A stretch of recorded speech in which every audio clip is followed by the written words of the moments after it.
അതല്ലേ പോകും.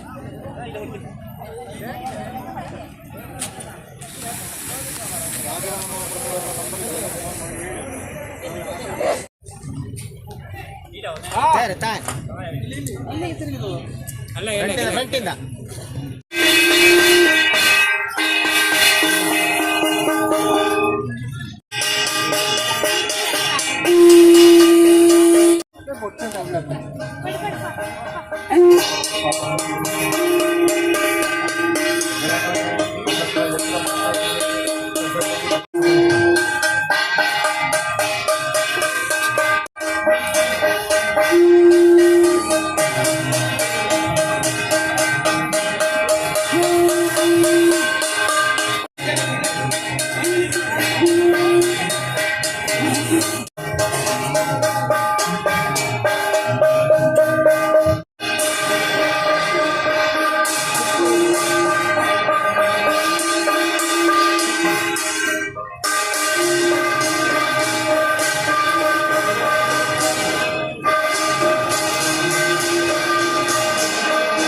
ಗೋವಿಂದ ಗೋವಿಂದ.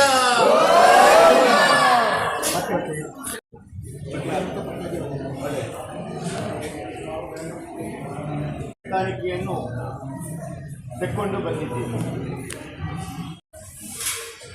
ಆ ಅರ್ಪಣೆಯನ್ನು ಬುಧನೇಶ್ವರ ಸ್ವಾಮಿಯು ಸ್ವೀಕಾರ ಮಾಡಿಕೊಂಡು ತನ್ನ ವೈಭವೋಪೇತವಾದಂಥ ಅಷ್ಟಬಂಧ ಬ್ರಹ್ಮಕಲಶದ ಸಂದರ್ಭದಲ್ಲಿ ಇಲ್ಲಿಗೆ ಬಂದಂತಹ ನಿಮ್ಮ ಮನಸ್ಸಿಗೆ, ನಿಮ್ಮ ಆರೋಗ್ಯಕ್ಕೆ, ನಿಮ್ಮ ಸಂತಾನಕ್ಕೆ ಯಾವುದೇ ತೊಂದರೆಗಳಿದ್ದು ಅದೆಲ್ಲವನ್ನು ಪರಿಹಾರ ಮಾಡಿಕೊಟ್ಟು ಆರೋಗ್ಯಪೂರ್ಣವಾದಂತಹ ಜೀವನ ಯೋಗ, ಮಕ್ಕಳ ವಿದ್ಯಾಭ್ಯಾಸಕ್ಕೆ, ಅವರ ಆರೋಗ್ಯಕ್ಕೆ, ಅವರ ಮುಂದಿನ ಜೀವನಕ್ಕೆ ಯಾವುದೇ ಕುಂದು ಕೊರತೆಗಳಿದ್ದರೂ ಕೂಡ ಅದೆಲ್ಲವನ್ನು ಪರಿಹಾರ ಮಾಡಿಕೊಟ್ಟು ಯಾವ ರೀತಿ ಶ್ರಮವಹಿಸಿ ಇವತ್ತಿನ ನಿಮ್ಮ ಪ್ರಾರ್ಥನೆಗೆ ಪರಿಪೂರ್ಣವಾದಂತಹ ಫಲ, ನೀವು ಕೊಟ್ಟಂತಹ ಫಲಕ್ಕೆ ಪ್ರತಿಫಲವನ್ನೇ ಭಗವಂತ ಅನುಗ್ರಹ ಮಾಡುವ ಮುಖಾಂತರವಾಗಿ ಸಮಸ್ತ ಭಕ್ತರಿಗೂ ಕೂಡ ಬುಧನೇಶ್ವರ ದೇವರ ಪೂರ್ಣಾನುಗ್ರಹ ಪ್ರಾಪ್ತಿಯಾಗಿ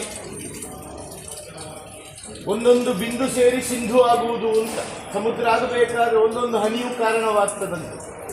ಹಾಗಿರುವಾಗ ನಾವು ಸ್ವೀಕಾರ ಮಾಡುವಂತಹ ಸಂದರ್ಭದಲ್ಲಿ ನಾವು ಮಹತ್ವ ಅಂತ ಸ್ವೀಕಾರ ಮಾಡುತ್ತೇವೆ. ಆ ಮಹತ್ತನ್ನು ನಿಮಗೂ ಕೂಡ ಮಹತ್ತಾಗಿ ಭಗವಂತ ಅನುಗ್ರಹ ಮಾಡುವ ಮುಖಾಂತರವಾಗಿ ಇನ್ನೂ ಹೆಚ್ಚು ದೇವರ ಸೇವೆಯನ್ನು ಮಾಡುವ, ಅದರಿಂದ ಆನಂದವನ್ನು ಪಡೆಯುವ ಯೋಗಭಾಗ್ಯವನ್ನೇ ಆ ಸ್ವಾಮಿ ಎಲ್ಲರಿಗೂ ಅನುಗ್ರಹ ಮಾಡಿಕೊಡಲಿ ಎಂಬುದಾಗಿ ಪ್ರಾರ್ಥಿಸಿಕೊಡುವಂತಹ ಪ್ರಸಾದ. ಶ್ರೀ ಬುಧನೇಶ್ವರ ದೇವರ ಪಾದಾರವಿಂದಕ್ಕೆ